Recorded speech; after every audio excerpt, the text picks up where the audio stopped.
Wise words from U.S. General George S. Patton. He said, "I want you to remember that no one ever won a war by dying for his country.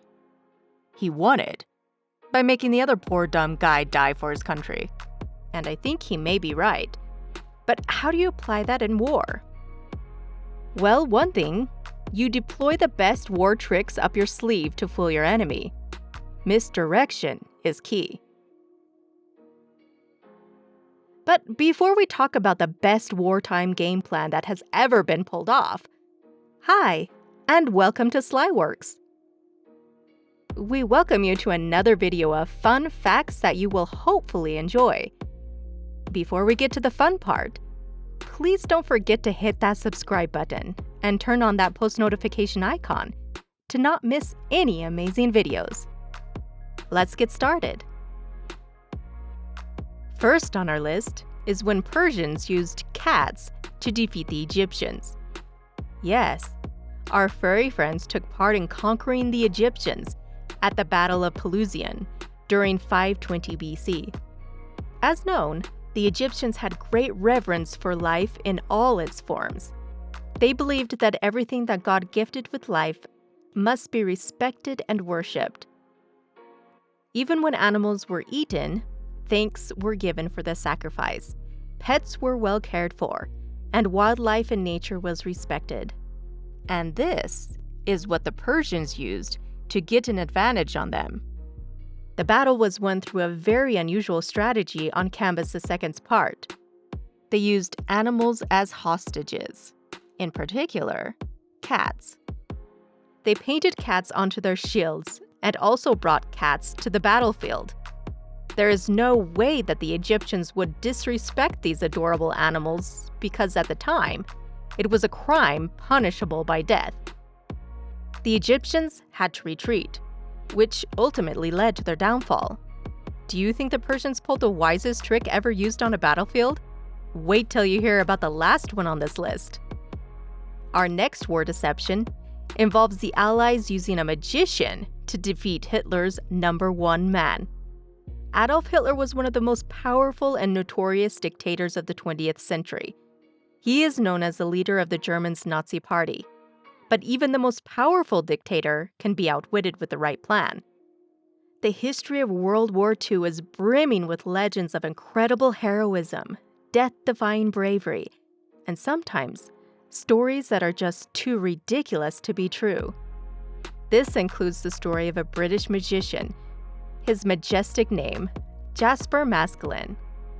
Whether or not the illusionist was the real deal, or just smoke and mirrors, the story of his contributions to the Allied war effort is too incredible to ignore. For whatever reason, the Allies thought that they could actually benefit from having a magic man amongst their ranks, and promoted him to major. But his privilege didn't end there. He was also allowed to assemble his own team of artists, tricksters, engineers, and illusionists to help him pull off his stunt. They were called the A-Force. Their first stunt was creating a fake version of the German battleship Admiral Graf Spee and floating it down the river Thames. The next thing that Maskelyne was planning on was to hide the Suez Canal, as they were protecting it from German bombers. The magic gang supposedly built a system of rotating searchlights and mirrors that created beams of light that were nearly 10 miles across, washing whatever came into their path with blinding white light. This enormous stunt was supposedly pulled off, despite the limited resources at that time. Who says girls can't rule on a battlefield? The next one on the list is a real game changer. Have you heard about the Night Witches? Well, they were bomber pilots who ran thousands of daring bombing raids against German soldiers. In 1942, the regiment began filling out with young women ranging in age from 17 to 26. They began with an initial bombing run on June 8, 1942. They would decimate Nazi forces with overnight bombing runs all the way until the end of the war. The troop had as many as 40 two-person crews, flying multiple bombing runs as soon as the sky darkened, taking part in as many as 18 in a single night. The light planes could only carry 6 bombs at a time, so as soon as one run was complete, the pilots would be rearmed and sent back out for another strike. Since they were working at night, rumors began to spread that the women were given pills to give them cat-like vision, hence why they were referred to as night witches. The night witches didn't have great planes or superior bombs, or even very much support for their unit, but they nonetheless became one of the most remarkable fighting forces of World War II. No sorcery needed. Who would have thought that a mere potato could help the Americans in their struggle against the Japanese army in World War II? In 1943, a U.S. Navy destroyer engaged a Japanese submarine during the Solomon Islands campaign. On the evening of April 4, 1943, the destroyer Squadron 21, Des Ron 21, a fleet of destroyers which included the O'Bannon, had shelled Japanese bases in the New Georgia area. Early the following morning, they were returning to base at Noumea, New Caledonia, when the O'Bannon's radars picked up a large Japanese submarine. And this is where the real war started to be waged. The Americans came empty-handed, and the Japanese forces continued to lay siege to them.